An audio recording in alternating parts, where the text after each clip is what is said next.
Alright everyone, hello and welcome again to another Fixing Focus Minisode, where I'm going to start by telling you that it's probably pretty obvious at this point that Fixing Focus episodes and Minisodes are pretty different. Obviously there's the duration, an episode is like 30 to 40 minutes, a Minisode is like 20 minutes or less. But the main difference, other than that, is that a Minisode, we're going to be covering things to the car that just kind of pop up, like we've got a Misfire on cylinder 2 here. That's not something I plan to happen, versus a proper episode where I'm planning things out months, sometimes over a year in advance, like when we finally replace this front bumper and take care of all the paint. Anyways, today the car, Old Perfect here, has developed a beautiful, like I said, Misfire on cylinder number 2. Well, it started out at number 1, but it's an issue with that Dorman coil pack right there, which I transferred from cylinder 1 to cylinder 2, unplugged all the fuel injectors, did some diagnostic, and figured out that it was, in fact, that coil pack that is the issue. And, of course, I've been driving around with just 3 cylinders, because, hey, I need to go to work sometimes, I need to go to the store sometimes, so at least the car runs and drives, but not very well. You can see I've unplugged the fuel injector so that we're not just blasting fuel into there and having it go out of the exhaust, making a smell and worsening my fuel economy. But, real quick, let's go ahead and do a test just so you can see how the car sounds right now, how she runs and performs. We're not going to go driving or anything, but just rest assured, it is not good in performance town right now. So we're just going to go ahead and give her a start. And she starts up just fine, kind of sounds okay. But if you listen and you look, you can see, well, you might be able to see it's vibrating a little more than usual, sounds a little rough, sounds a little wimpy and puny, and coming to the exhaust here,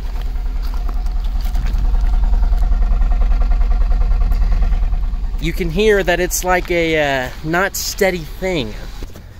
Now, at first, I thought the issue was with my exhaust gas recirculation valve, which I did replace. You can see how new and shiny it is right in there.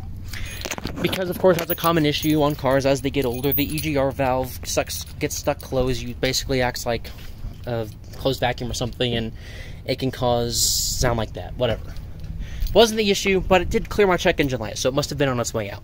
Of course, like I said, the issue is a misfire. So, what we're going to be doing is not just taking care of that misfire by replacing that coil pack. We're also going to be replacing all the other coil packs, installing new spark plugs, replacing the valve cover gasket, and that'll be what I do. Then, I'm going to take the car to the shop, probably in the next couple of days, and I'm going to have them replace the PCV valve, which is right in this area. You can't see it because it's underneath the air intake manifold, and taking that off is an absolute pain. It's not something that I even remotely want to do. So I'm not going to do it. I'm going to pay some people to do it who I very much trust. They've done some other good work on the car for me that I wasn't able to do myself. They're pretty affordable as well, especially when you provide your own parts. So yeah, we're going to just do that, and hopefully that'll keep the valve cover gasket from exploding again, because this one was replaced like a year and 2 months ago. Definitely way too early for it to fail again, and I'll show you what it looks like when it fails. But here is the new one. It's Victor Rhines. I hear that they're a pretty good brand, right up there with Felpro. For some reason, I can't remember if Felpro was more expensive or if it was just out of stock at the time, but they didn't have the Felpro one, or I didn't buy the Felpro one, but this one looked just as good, still popular, so we're going to go ahead and install it. But first, what I want to do is replace this coil pack just to make sure that that is the issue, because you can do diagnostics and see, but things can be misleading, so we'll replace that real quick, then we'll start the car up again, and we'll see just how she goes. Now, a quick note about the coil packs. I got these from a friend who owns a shop. He lives in, like, Ohio or something, and he collects all these good used parts that have low miles, low wear on them, but he can't sell, used coil packs, so he's willing to just get rid of them for like $10 plus shipping, and they can go on Old Perfect here. So, let's go ahead. We're just going to need a handful of tools to get this done. 8mm, undo that, take out the connector, pull this thing out, and pop a new one in. I'm going to do that, and we're going to see if the car works better. And like I said, this is a Dorman part versus NGK, and NGK does manufacture these Motorcraft OEM ones, so, that kind of says. But, by the way, if you're going to buy something from Dorman, don't let it be something important to your engine. Let's just say that. But yeah, let me go ahead and do those things, and we'll be right back. Alright, and about 60 seconds later, we have the new coil pack installed, and this connector is a little broken, so just gotta make sure that's plugged in good, and same with this connector. We'll just put that in there and squish really hard, and it should stay, I hope. That's what my friend said, but yeah, it's just old plastic in a very hot environment. Not a good combination, but I'll get that sorted out. And eventually I'm going to just probably pop to Walmart and get some glue just to hold that in, because I do not want to trust the running of my engine to a connector that is that willing to just come off. But anyways, let's go ahead.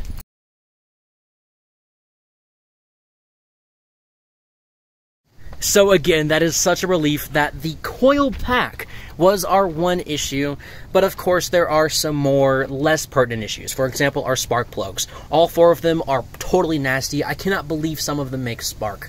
But, you know, they do, so that's good. The car runs and drives well. But she's about to run and drive even better with new spark plugs. These are Autolite Racing AR103s. These are apparently the single best spark plugs you can get for the 2-liter Duratec motor. And that's at their factory gap of 0.033. Now I'm going to gap mine to 0.04 or probably 0.045 because the wider the gap, the bigger spark, hotter spark or something, and somehow that ignites the fuel better and you get more power, more fuel economy, a noticeable amount, or so I hear. And you really don't want to gap much more than 0.05, especially on a car like this, because otherwise you're going to have to be maintaining those spark plugs every like half of an interchange interval, and I'd like to go a full interchange interval because that's easier for me to remember. So right now I'm about halfway through the change interval. We're going to do 0.045, but we're going to start just at like 0.035 just to make sure everything works well. But first, I've got to go to AutoZone and get a gapping tool because there is no gap right now. That's definitely not good. Probably bad fuel economy. I doubt the car will even start with spark plugs like this. I'm guessing the box kind of got damaged during shipping. It wasn't exactly well packaged. It was just like in a little bubble mailer. And for spark plugs, that's pretty dangerous. But anyways, they look fine though. Just going to go ahead and get them gapped. And I will be right back. Alright, so with these spark plugs out, you can see just how oily, dark, dingy, nasty, corroded, worn out that one is. And it actually is an Autolite, which is funny, but it's not the same 103 that we've got here. But then here is the new one, Autolite AR103, and it looks all nice and shiny. I've gapped them properly. I've done 0.035. I'll move up to 0.045 once I make sure that this gap works. But yeah, you can see nice difference there. I'm going to go ahead and install these in the car, make sure it runs, and then we'll move up a gap level, and then I guess I can replace the valve cover gasket. With the spark plugs and coil packs all new and all installed, you can see the old spark plugs there. Let's go ahead and give the car another startup just to make sure she, you know, runs. And then I suppose I shall get into the process of replacing that valve cover gasket. So, turn the key, turn off that air conditioning, and let's give her a start. Starts right up. Check engine light's still on, so I'm going to have to go get that cleared. But she runs and she drives. Well, it runs right now. Who knows if she drives. Much less vibration coming from the engine. It actually looks pretty much completely still in real life. Sounds good. Nice injector rattle there. And I am very pleased with that. So now I'm just going to give her a few revs. Make sure everything sounds okay, you know, for science purposes. Awesome sauce. And honestly, I don't even think I'm going to worry about the spark plug gaps until I do my other performance modifications like the cold air intake and the tune. At that point, then I'll worry about getting more power out of my spark plugs. But for now, that is very pleasing. So now it's time to kind of undo some of that, at least with the coil packs, which is easy enough. And undo all of these 8mm bolts that you can see so that we can replace this valve cover gasket. I'll be right back. Alright, so here we are. I've gotten the valve cover off, and it is a lot easier in this car than it is in previous Focuses, even the 2007, 2006, 2005, which are mechanically identical. You know, some things were shifted around, like the coolant bottles over here, power steering fluids over there, and it's a much easier procedure getting that timing, or getting the valve cover off. And as you can see, engine looks pretty good in here. Timing chain looks freaking mint, like brand new. Honestly, I'm very impressed by that. Only difficult part of this was there's a bolt right here holding on this thing. It's like something that holds a relay. Very beefy for some reason. But what's really beefy was the torque spread on that 13mm bolt. I mean, that must have been like probably 50 or more foot-pounds. I had to attach a rope, which you can see over there. Had to attach that to the top of my socket wrench, and then I came over here and I pulled, and finally it, boom, cracked off and broke the the torque on it. But that was really crazy. But what's even crazier is how good it looks in here. I'm very pleased. I don't know if this looks like a 222,000 mile engine or not, but hey, let's go take a look at the valve cover itself. But first, I'm just gonna close the hood to keep any sand and whatnot from kind of flying around in here. Move my magnet tool. Just close the hood. There we go. And here we come to the valve cover itself, and you can see a nice good old blue gasket. And you can actually see right here, must have been done kind of improperly, because that was kind of just smushed out, and I wouldn't be surprised if more improper application had been done. But honestly, looks fine. I don't see much wear or tear on it at all, so maybe it didn't need to be replaced. Maybe there was just something wrong with it. But either way, I'm glad to have it done. Now, let's take out this old gasket, pump in the new one, and we'll be good to go. Alright, I'm going to try to make this quick just so that I can avoid having the hood open for too long and having my internals exposed. But as you can see, I've gone ahead and cleaned off all the mating surfaces, kind of scrubbed off some of that gunk that was on there, possibly interfering with the seal. You can see I've done it everywhere. Kind of scrubbed out the cylinders 2 and 3 just a little bit. But as long as there's no pools of liquid oil, there's really nothing to be concerned about. Also, there's supposed to be some RTV right there. I kind of scraped it off just off the top. You know, I should probably put some more on there, and, you know, if it leaks, I will. But I don't have any right now, and I'd like to get this timing cover back on. Then I can go buy some more RTV if I need to. But anyways, let's go ahead and put it on. But first, I'll show you the valve cover itself. You can see our gaskets look good. Nice Victor Rhines brand. Not too expensive, you know, good for a name brand.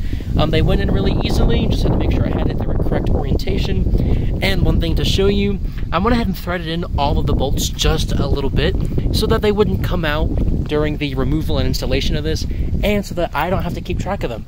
Alright, and now it is time for the moment of truth. I've got everything hooked back up. Looks good over here. Just ignore the dead bugs. You know, I'll get that cleaned off one day. You know, my goal is obviously less aesthetic and more, please function! One quick worry I do have right here, though, is this timing chain cover area. You're supposed to put RTV right about here and here on the valve cover gasket. I didn't know this until my friend told me, the same friend who sent me the coil packs and gave me all this advice. But it shouldn't be a big deal. There was already some RTV there. I just kind of scraped off a little bit so that we had a good seal and torqued everything down. So let's see if she runs. Hey, starts right up. So now let's take a look out here and see if there's an oil leak or anything.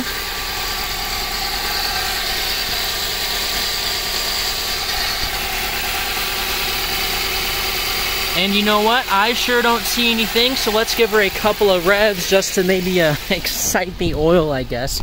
Although the car technically does that itself. That's why cars idle up for a little bit, just so that they can get warm to operating temperature, so that the oil is more thin to circulate properly, but also to get the oil circulating in the first place.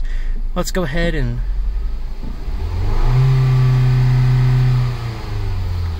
Oh yeah, beautiful sounds of 2008 Americana. She's vibrating a little bit. It's concerning. But looks like there's no oil coming out. Let me make sure all of my connectors are good. She looks okay. Well, I said she looked okay, but come back here to the exhaust. Yep, we're on 3 cylinders again. And if you take a look, let's unplug this fuel injector. Nothing happens. So, yep, time for more fun diagnosing. Okay, so what I'm going to do is take this coil pack out and then try to reseat it, because it did seem like it wasn't seated all the way onto the spark plug. And if that's not the issue, I'm just gonna go to my room and have a good cry. Let's hope that's our fix. Okay, that time I took it out, put it back in. It seemed like it seated a lot better. So let's start her up again and hope for the best.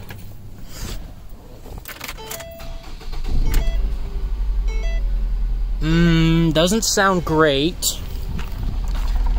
And we are still in 3 cylinders. Ugh. Okay, final update. There's something a little interesting taking place here. So obviously, old car, old plastic, high temperature environment. Of course, there's going to be some leaks. Oh, and don't worry, I'll connect the PCV hose back in a minute. But this connector for the fuel injector on cylinder 2 is kind of cooked. And you can see it wants to bounce up every time I install it. So it seems like a good fix is to just take it off, put it on, and after seating it a few times, it seems to just kind of want to stay there. Although, I don't know this time. Okay, there we go. Seems like it wants to go on there. Let me go ahead and put this PCV hose back on. Or, there we go. And yeah, with that, the engine definitely is running good.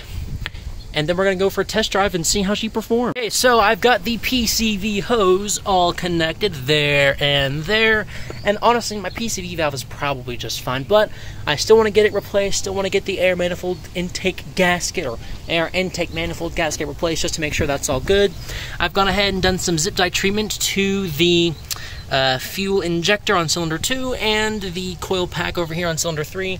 This one kind of needs it too on that connector, but it takes quite a bit of force to get it off, even with the clip broken, so I'm not going to worry about that one, just that one and that right there. And now it's time to start the car for the final time. Well, not really the final time, but just to make sure everything works. And then we'll go on a test drive just to see how she drives, because I have not driven this car in full working condition, especially after the tune-up, in like a week. Sounds good.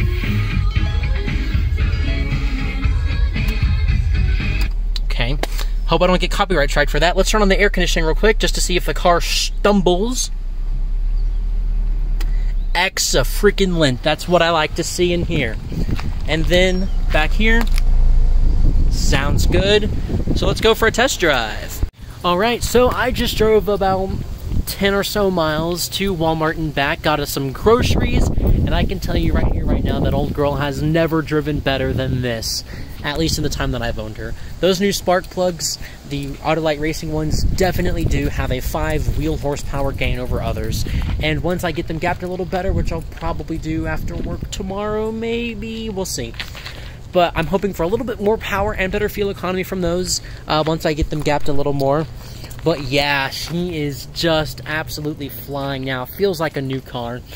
I'm just totally shocked at what these 3 small, affordable changes, and easy to do as well. I'm just surprised by how much better she's doing. But with that, that's going to go ahead and conclude this mini-sode. I'm going to take her to the shop sometime this week and have the guys install that PCV valve and manifold intake gaskets. Hopefully they won't charge me too much. They said $500 for everything that I mentioned in this episode, but hopefully just the PCV valve manifold. It'll be like $200 to pay them to do it, and that'll be very much worthwhile, even just as insurance. And you can never have too much of that on a car with 222,000 miles.